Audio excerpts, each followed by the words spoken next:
मानकपुर क्षेत्र से एक चौंकाने वाला मामला सामने आया है, जहां एक किसान की ट्रॉली रहस्यमय तरीके से चोरी हो गई है। जानकारी के अनुसार किसान रात के समय अपनी ट्रॉली को खड़ी करके चला गया था, लेकिन जब वह सुबह वापस लौटा तो उसकी ट्रॉली मौके से गायब मिली। चोरी हुई ट्रॉली की अनुमानित कीमत लगभग 4 लाख रुपए बताई जा रही है, जबकि ट्रॉली के अंदर लदा सामान करीब 3 लाख रुपए का था। इस घटना के बाद किसान बहुत ज्यादा परेशान है। हैरानी की बात यह है कि घटना मानकपुर की लकड़ मंडी में हुई, जहां सुरक्षा के लिए चौकीदार तैनात रहता है। इसके बावजूद चोरों ने चौकीदार के नाक के नीचे से लाखों रुपए का माल चोरी कर लिया है। मेरा नाम नाजिम गाँव डारपुर। जी नाजिब जी, क्या कुछ हुआ था, पूरा प्रकरण सर मेरा ड्राइवर लकड़ी मसिम्बड़ से लोड करके और ट्राली 6 बजे कांडा करा के मंडी के अंदर खड़ी कर गया था, जो कि हमारे आड़तियों के फट होते हैं। उसके बाद जब आड़ती का वहाँ मुंशी आया तो वहाँ ट्राली मौजूद नहीं थी। वो इधर उधर ढूंढने के बाद अब तक भी ट्राली का कोई पता नहीं चला। तो कहाँ पता चला, क्या कहाँ पे है ट्रॉली, क्या कुछ अभी तक कुछ भी जानकारी अभी तक कोई जानकारी नहीं है। कोई सीसीटीवी कैमरे में पुलिस प्रशासन कार्रवाई कर रहा। सर क्या लगता है आपको, इस तरीके से धुंध ज़्यादा थी रात, धुंध ज़्यादा होने के कारण या अत्याचार ज़्यादा बढ़ने के कारण इसका क्या रिलेशन हो सका ये हम नहीं कह सकते। लगभग 7-8 लाख रुपए का सामान, लगभग 7-8 लाख रुपए का माल है जी। और यह हर प्रक्रिया इसी प्रक्रिया से काम चलता है। हर स्टेट से माल हमारी मंडी के अंदर आएगा, खड़े हो जा। उसके बाद अगर उसके बाद ऐसे होने लग गया तो आज तो एक ट्राली उठी, आगे पता नहीं कितना नुकसान होगा। तो हमारी यही अपील है जी। तो सर क्या आपको किसी पे शक है?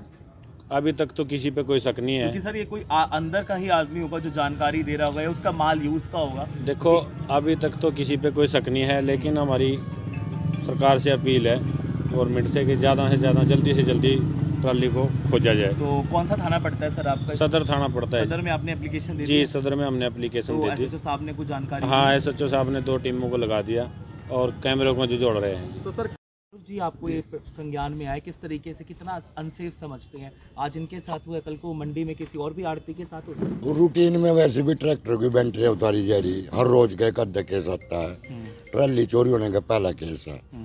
और जहाँ पे ट्राली खड़ी थी वहाँ लगभग 100 से 150 ट्राली शाम को ही खड़ी हो जाती है आने के, यूपी से, पंजाब से, हरियाणा से।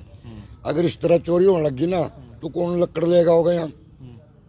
लकड़ नहीं होगा तो ये प्लाईवुड बंद होगा। सर जैसे वहाँ पे लक्कड़ मंडी है तो मंडी में कोई मंडी का चौकीदार, सरकारी मार्केट कमेटी, बहुत बूढ़ा सा चौकीदार है, वो पड़ के सो गया।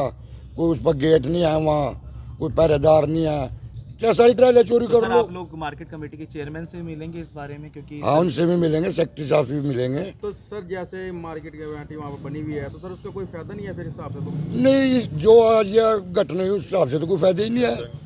उस हिसाब से तो जो हम किराया दे रहे हैं ना वहाँ का, लगभग बूथ का किराया भी 20,000 रुपया साल का, और जो चार्ज है और पता नहीं क्या क्या चार्ज है, वो बेकार में जा रहे। बस आड़तियों के हिसाब से तो बेकार हो गया। क्या कुछ अपील करेंगे आप प्रशासन से, मार्केट गश्त कमेटी वगैरह हो या कुछ ऐसा? पहले भी बोले प्रशासन से कई बार भी बात कोई गार्ड यहाँ 2-4 लगाए जावा, जिससे रात बरात कोई दिक्कत ना हुआ। क्योंकि बाहर अंदर से लोग लकड़ी लेके आते हैं, यहाँ इतना बड़ा उद्योग हो गया, इंडस्ट्री चल रही, इसमें उस सेफ ही नहीं होगी जब उसकी किस वजह से ले आएगा। रात को कुछ भी हो सका, कोई हादसा ही हो जा, ये लकड़ ले जाने के लिए आया, अगला लेके आया, किसी को कोई रोकने लगा, किसी को मार जा कर जा, कोई भी चीज़ है उसकी सिक्योरिटी तो कुछ होनी चाहिए थी। पेमेंट भी है, और पेमेंट ही है, ये माल ये भी पेमेंट ही है। ये इतना यहाँ आके खड़े रहा और इतने व्यापार मिल रहा है, लोगों को काम मिल रहा है इसका। तो